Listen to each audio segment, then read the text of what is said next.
اعوذ باللہ من الشیطان الرجیم بسم اللہ الرحمن الرحیم۔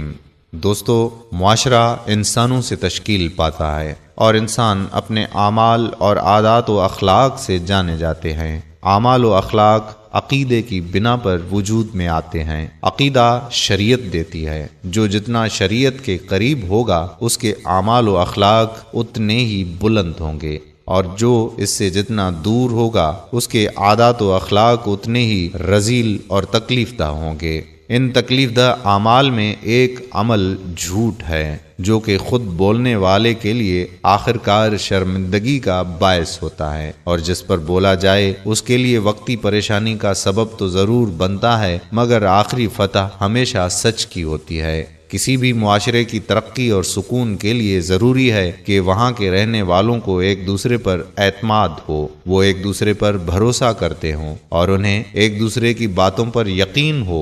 یہ سب کچھ تبھی ممکن ہے کہ جب وہاں جھوٹ نام کی کوئی چیز نہ ہو۔ جھوٹ ایک ایسی لعنت ہے کہ جو بھی اسے اختیار کر لے وہ ملعون اور لعنتی ہوگا۔ ارشاد خداوندی ہے، لعنت اللہ علی الکاذبین، یعنی جھوٹوں پر اللہ کی لعنت ہے۔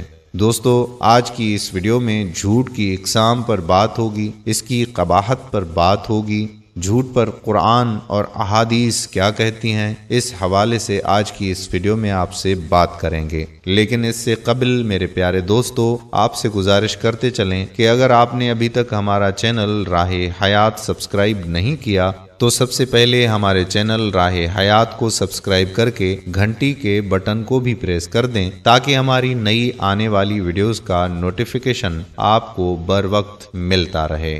دوستو، جھوٹ بولنے کی تاریخ تو انسان کے ساتھ ہی اس زمین پر اتری اور شیطان کا اولین ہتھیار خاص بن گئی۔ انسان کی سرشت میں شامل اسی منفی صلاحیت کے بارے میں آپ بخوبی جانتے ہوں گے، لیکن اس کے بارے میں آج تھوڑا بہت اور جان لیتے ہیں۔ پہلے اس کی اقسام پیش خدمت ہیں۔ ماہرین نے اس کی 7 اقسام بیان کی ہیں۔ پہلی قسم ہے سیاہ جھوٹ، جس میں صرف خود کو مصیبت سے مکمل طور پر بچانا مقصود ہوتا ہے، چاہے اس میں دوسرا بچے یا نہ بچے۔ دوسری ہے سرخ جھوٹ، یہ دوسروں سے بدلہ لینے پر مبنی بیانیہ ہوتا ہے۔ اس میں جھوٹا شخص خود کو بھی اور دوسروں کو بھی نقصان پہنچاتا ہے۔ تیسری ہے سرمئی جھوٹ، اس میں جھوٹا شخص کچھ اپنا فائدہ حاصل کرتا ہے اور کچھ دوسروں کا فائدہ خود بخود ہو جاتا ہے۔ چوتھی قسم ہے سفید جھوٹ، یہ ہمارے سماجی نظام کا لازمی حصہ بن چکا ہے،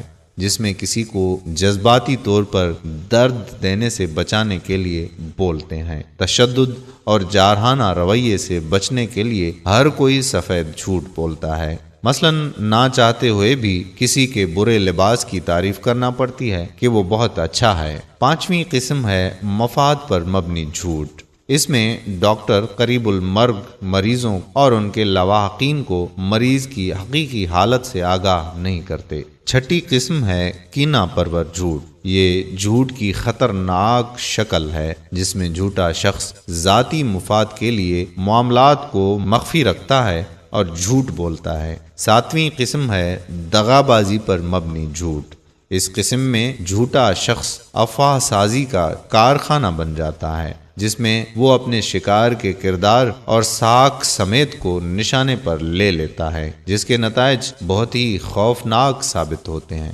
اب ہم جھوٹے افراد کے بارے میں جاننے کی کوشش کرتے ہیں۔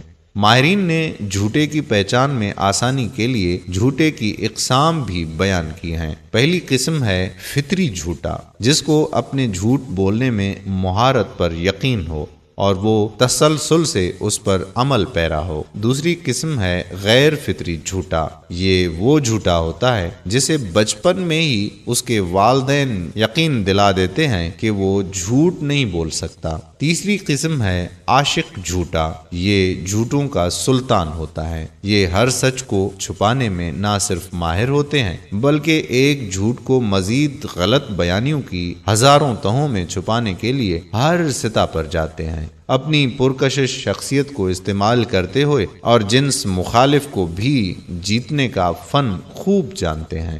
وہ دوسروں کا استحصال کرنے کے لیے جارحانہ طرز عمل اور دروغ گوئی کی کسی بھی سطح تک پہنچنے سے گریز نہیں کرتے اور اس پر شرمندہ بھی نہیں ہوتے۔ سورہ النحل میں ارشاد ربانی ہوا کہ جھوٹ تو وہی باندھتے ہیں جو کہ اللہ تعالیٰ کی آیات کے ساتھ ایمان نہیں لاتے، اور یہی لوگ جھوٹے ہیں۔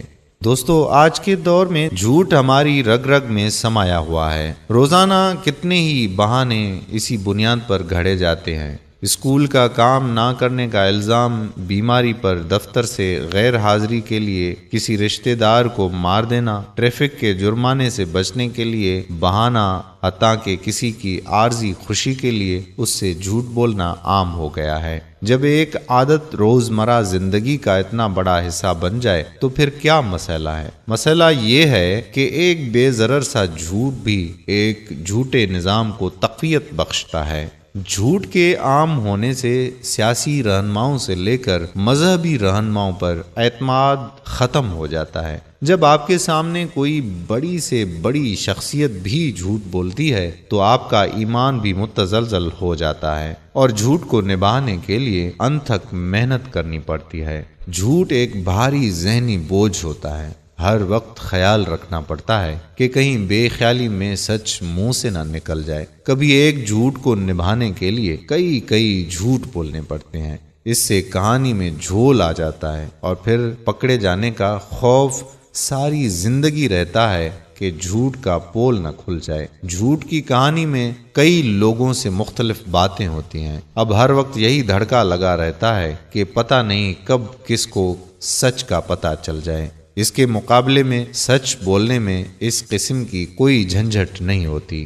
جھوٹ کا ٹھپا ایک دفعہ لگ جائے تو پھر وہ مٹتا نہیں، اس لیے اس عادت کو شروع سے ہی ختم کرنا چاہیے۔ حضرت عبداللہ بن مسعود رضی اللہ تعالی عنہ نے بیان کیا ہے کہ نبی کریم صلی اللہ علیہ وآلہ وسلم نے فرمایا کہ بلا شبہ سچ آدمی کو نیکی کی طرف بلاتا ہے اور نیکی جنت کی طرف لے جاتی ہے، اور ایک شخص سچ بولتا رہتا ہے یہاں تک کہ وہ صدیق کا لقب اور مرتبہ حاصل کر لیتا ہے، اور بلا شبہ جھوٹ برائی کی طرف لے جاتی ہے اور برائی جہنم کی طرف، اور ایک شخص جھوٹ بولتا رہتا ہے یہاں تک کہ وہ اللہ کے یہاں بہت جھوٹا لکھ دیا جاتا ہے۔ بحوالہ صحیح بخاری حدیث نمبر 6094۔ ایک اور حدیث میں آتا ہے، ابو ہریرہ رضی اللہ تعالی عنہ سے روایت ہے کہ رسول اللہ صلی اللہ علیہ وآلہ وسلم نے فرمایا کہ منافق کی 3 نشانیاں ہیں۔ جب بولتا ہے تو جھوٹ بولتا ہے، جب وعدہ کرتا ہے تو وعدہ خلافی کرتا ہے، اور جب اسے امین بنایا جاتا ہے تو خیانت کرتا ہے۔ بحوالہ صحیح بخاری حدیث نمبر 6095۔ ابو امامہ رضی اللہ تعالی عنہ کہتے ہیں کہ رسول اللہ صلی اللہ علیہ وآلہ وسلم نے فرمایا کہ میں اس شخص کے لیے جنت کے اندر ایک گھر کا ضامن ہوں جو لڑائی جھگڑا ترک کر دے اگرچہ وہ حق پر ہو، اور جنت کے بیچوں بیچ ایک گھر کا اس شخص کے لیے جو جھوٹ بولنا چھوڑ دے اگرچہ وہ ہنسی مذاق ہی میں ہو، اور جنت کی بلندی میں ایک گھر کا اس شخص کے لیے جو خوش خلق ہو۔ ابو ہریرہ رضی اللہ تعالی عنہ کہتے ہیں کہ رسول اللہ صلی اللہ علیہ وآلہ وسلم نے فرمایا کہ ظن و گمان کے پیچھے پڑنے سے بچو یا بدگمانی سے بچو، اس لیے کہ بدگمانی سب سے بڑا جھوٹ ہے۔ نہ ٹروہ میں پڑو اور نہ جاسوسی کرو۔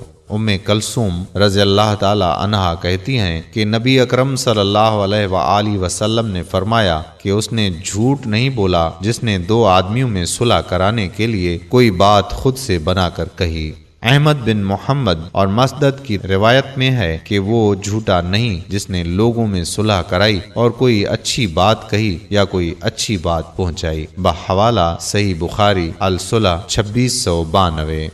دوستو، اسی طرح گناہوں کی 2 قسمیں ہیں، صغیرہ اور کبیرہ۔ پھر کبیرہ گناہوں میں بعض انتہائی سنگین ہیں جن کی بنا پر لوگ شدید اذیت اور مشکلات سے دوچار ہوتے ہیں۔ ایسے ہی گناہوں میں سے ایک بدترین گناہ جھوٹ ہے، لیکن حیرت کی بات یہ ہے کہ ہمارے معاشرے میں جھوٹ عام ہو چکا ہے۔ ایک مرتبہ سرکار دو عالم صلی اللہ علیہ وآلہ وسلم سے پوچھا گیا کہ کیا مسلمان بزدل ہو سکتا ہے؟ آپ صلی اللہ علیہ وآلہ وسلم نے فرمایا کہ ہاں ہو سکتا ہے۔ پھر پوچھا گیا کہ کیا وہ بخیل ہو سکتا ہے؟ آپ صلی اللہ علیہ وآلہ وسلم نے فرمایا کہ ہاں ہو سکتا ہے۔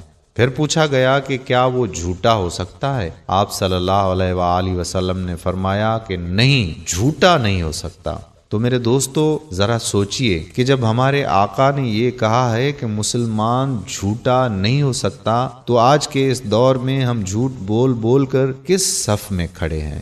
تو دوستو امید کرتے ہیں کہ ہماری آج کی یہ باتیں آپ کو پسند آئی ہوں گی، اور اس ویڈیو کو اپنے دوستوں احباب کے ساتھ بھی ضرور شیئر کریں گے۔ اگر آپ نے ابھی تک ہمارا یوٹیوب چینل راہ حیات سبسکرائب نہیں کیا تو سب سے پہلے راہ حیات کو سبسکرائب کر کے گھنٹی کے بٹن کو پریس کر دیجئے تاکہ مستقبل میں ایسی مزید معلوماتی ویڈیوز آپ تک پہنچتی رہیں۔ جزاک اللہ خیرہ۔ اگلی ویڈیو تک قادر کلہوڑوں کو اجازت دیجیے۔ اللہ حافظ۔